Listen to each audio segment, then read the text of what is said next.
La sega spagnola nasce a Napoli. Questa pratica di piacere nasce ai quartieri spagnoli. La storia è bellissima. All'inizio si pensava fosse per le donne spagnole che ai tempi erano qui le mujeres, più formose, più passionali, e invece no, nasce con le donne napoletane. Siamo nel 500, quando il viceré Don Pedro de Toledo apre la nuova Via Toledo, con una griglia piena di vicoli, i quartieri spagnoli.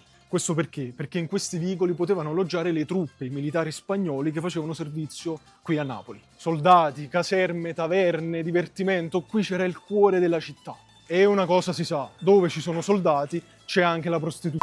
Nello stesso periodo però Napoli viene colpita da un forte male, un'epidemia di sifilide, che i francesi chiamano mal napolitain, cioè male napoletano. E i napoletani lo chiamano morbo gallico, cioè il male francese. Ma varenne, chi teneva ragione? I soldati si ammalano sempre di più e il viceré ha paura perché sono sempre più stanchi, fisicamente distrutti. E allora che cosa fa? Impone un divieto. Non si possono più avere rapporti sessuali per non diffondere la malattia. Vietato l'ingresso, le prostitute non sanno più cosa fare, come manna faticare. E allora qui c'è il genio del napoletano di reinventarsi e scoprire anche in cose come queste. E allora nasce una nuova posizione, la sega spagnola, che rende felici tutti perché le prostitute continuano a guadagnare, la malattia non si diffonde, i soldati sono contenti, tutto a posto.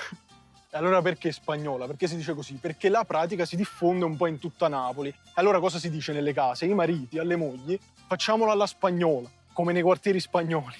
Questo modo di dire però cambia in tutto il mondo. Per esempio, a Cuba si dice la russa, non sappiamo perché. In Spagna si chiama la cubana, nei paesi anglosassoni è l'olandese. Napoli è una città dove anche una pratica, anche una cosa del genere, ha dietro una storia bellissima. C'è storia dappertutto.